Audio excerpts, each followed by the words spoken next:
What's up guys, Mo from Raven Wing here. So before we get started, yes, these are the new Scout pants from Howitzer in the new color. And yes, they are awesome.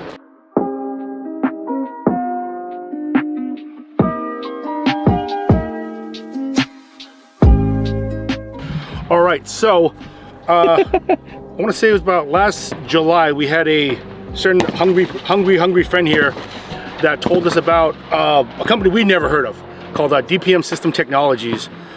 At first when he said, I was like, DPMS, I was like, nah man, we're not shooting that stuff. And he's like, no, they make like custom recoil springs for guns. And we're like, okay. So we tried it out on his Beretta and the difference was starkly noticeable. So we said, okay. So he hooked us up with them, we contacted them. They said, we purchased full price some springs from them for our Berettas, and I think we've been running them ever since in our Berettas, and we noticed that they had AK springs and carbine springs, so we're like, all right, what the hell? Let's give it a go, right? So we ordered some of their carbine springs, as you can see right here. This package is their customizable package. As I open this up, yes, when I opened it, those who know me, I was like, oh God, what have I gotten myself into? So as it comes right here on this one, this is their maxed out. Turn this way a little bit, yeah. The most bufferiest system that they have. Interchangeable. Yeah, it's all interchangeable, but so it comes with the maximum buffer on. My dumbass took it apart and it took me 30 minutes to put it back together, but that's because I'm retarded. So this one is for the guys that run different loads, and you can kind of tune your buffer spring to how you want it, which is actually pretty cool. So this other one here in the tube is their drop-in system. As you can see, it comes with their own buffer spring and the system here already assembled at what I'm guessing is the most bufferiest of it. So I actually haven't shot these yet.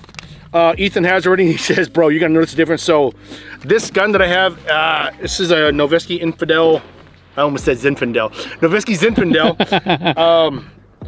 It's a Gen 2, and this has always been my most felt recoil impulse on the gun, simply because of the brake, because it's just a fire pig, right? So I mean, yeah, it's 5.56 223, you're not feeling much, but those, I mean, everyone runs brakes and stuff like that, you're actually kind of in tune with your gun. So this one is kind of like the roughest of all my guns. It's mid-length and all that stuff, it's just rough. So I'm gonna run a couple of rounds to get reacquainted with it, running the buffer spring in it, and then we'll drop those in and we'll see what it feels like.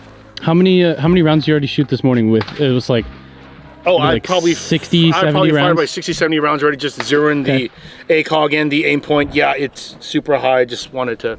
Okay, so what? So after zero, well, okay, never mind. You're laying down and all this stuff. So it's a little bit different, but like, how would you describe like that violent recoil? I mean, shit, it ain't the Scar, right? It's sure. It's. How much movement are you seeing in the dot or the ACOG with each press?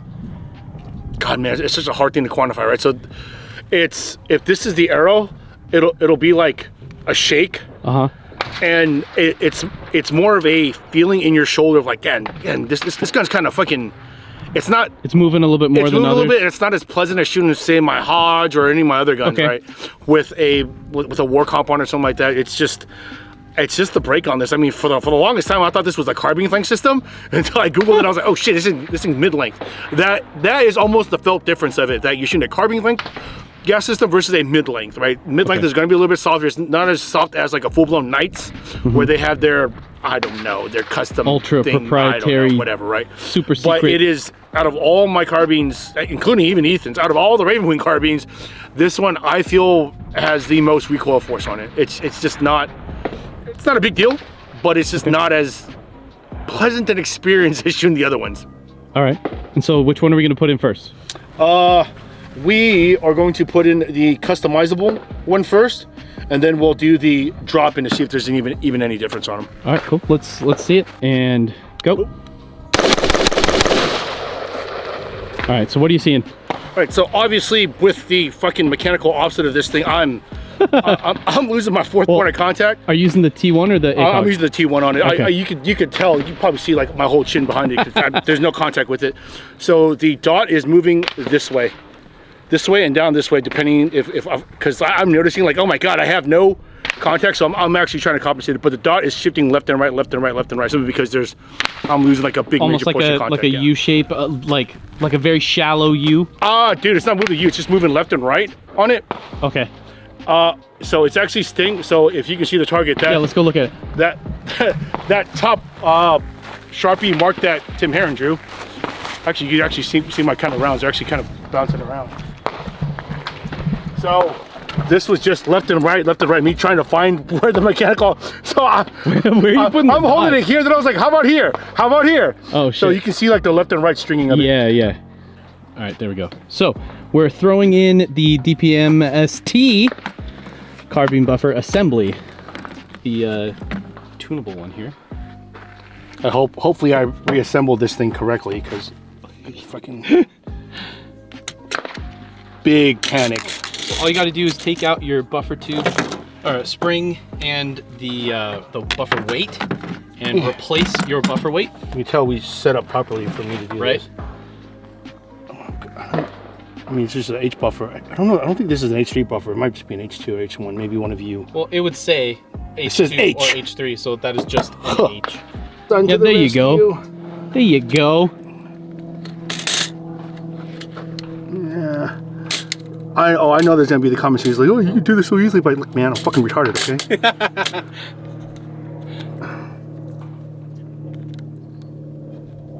Oh, Jesus Christ. There we go. Now your hand's covered in grease. Because I actually cleaned this gun for once in its life. All right. I'm very excited to see your face after this.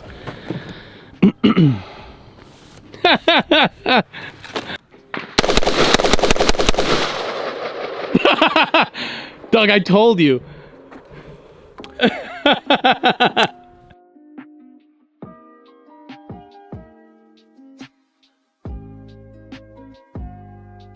Okay, so talk to me. What'd you see? How'd that feel? Okay, so the first shot was ass. That was me not connected to the gun, like, oh, what the fuck? It just did this. Yeah. Up and down. I was expecting the left and right sway from just me being me on the gun, but all it did was just bounce up and down in the center. I mean, I don't know where the fucking shots are because I'm still trying to figure out the mechanical offset of. I mean, there's one of the Delta. I saw that dot go way left because I'm like, I don't have no contact with the gun. We'll see. I don't know, I might have to reverse this setup because I kind of don't like it. Okay, we got a couple down here that were new. Put your dot, like, in this area here. Charlie, yeah. And then, yeah, the bottom of the Charlie, so that we can see, hopefully, if that's where your fucking mechanical offset is. That is fucking wild, man. I no shit thought it was fucking snake oil, dude. Yeah. Like, I'm like, these Greeks be tripping, yo, but nope. Let's go check this thing out. Nope. See where your hits are going. Okay, so. Okay, fuck, I'm not total asshole. No. Okay, so you're putting your dot here. Probably getting like 2. Oh, here we go. So 1, 2, 3, 4. Yeah. So you were putting it above that black line in the Charlie? Yeah. God damn, bro. It's like a fucking 3-4 inch fucking offset. I think I'm just gonna have to just live with the peck through the ACOG, bro. Yeah, man. This is not poo-poo. Okay, but so now that you've done another 6 rounds, 12 rounds total with the new assembly, what's the deal? It feels like I took the fire pig. Okay. Is that what this thing's called? The fire pig off and put on like a Surefire comp or something, dude. Mm-hmm. The recoil is... I know a lot of you guys out there used to play airsoft because we did too. This feels like a KWA gas blowback. I'll say it again, man. I thought the Greeks was pushing a snake oil on this, man, and no, they not. So we're gonna throw the drop-in one to see if it stays the same, because I believe the drop-in one's probably a little bit cheaper. Now with the combination of the assembly and their spring, yeah, so see if there's any difference with that. God damn, dude, bro, yeah.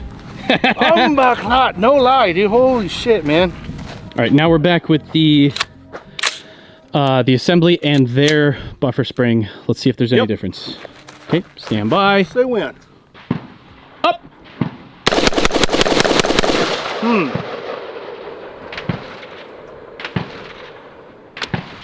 I kind of like the stock spring and their other one a little bit better. Let's try that again. Sure. Stand by. Up.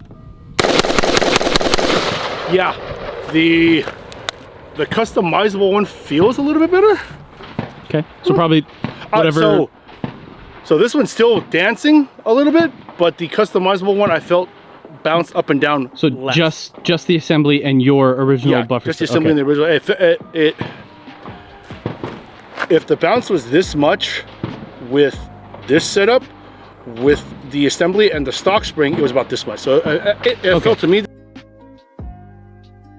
Continue. Sorry. Oh, right. So I'm sorry. I fucked it up. So feel is a shit word. I visibly noticed that with the. I visibly noticed that with your original spring, with their setup on it, it bounces about. Let's just say there's about a 4-inch bounce on it with this current stock spring, stock buffer spring I have, and their customizable option that was visibly reduced in half. So at least on this gun, it is stock spring and their customizable counterweight. All right. So after running both springs, the combo that I like is with the stock spring and their customizable buffer weight. To me, it's a noticeable difference. Is it worth the money? I think so, since we shoot these things a lot. If you're just out there plinking on a bench, it might not be worth it to you, or it might be worth it to you. I don't know. They're not cheap though. They're I want to say this is probably like around 100, 200 bucks, 150, 200 bucks. This is probably a little bit more expensive. So, and it's coming all the way from Greece. I don't know if they have a US distributor. And if you try to look them on IG, there's like 4 posts. So you're gonna have to go to their website. Again, it's on the bottom right there. We'll throw the numbers up on in post. Or hold that up again. There we go. Yeah, I'll throw up the prices and everything later. So on the screen here, guys, right the now. differences is noticeable. If you got the cash, obviously this is an expensive like hobby or lifestyle for a lot of us. If you got the cash, and I mean, fuck, dude, if I'm throwing a goddamn $700 optic on another $1,000 optic, I could probably spring for a $300 buffer. That's going to eke out some performance. Not necessarily like a required thing. Like, yo, you got to go out and get this, but like. If you've already got your fundamentals, your technique down, you will notice it'll pay. It's a luxury item. Yeah. Like no lie, but damn, man, shit feel good, bro. I ain't gonna lie, but it should feel good, man. Like I'm thinking about it. That's gotta go in every goddamn gun now.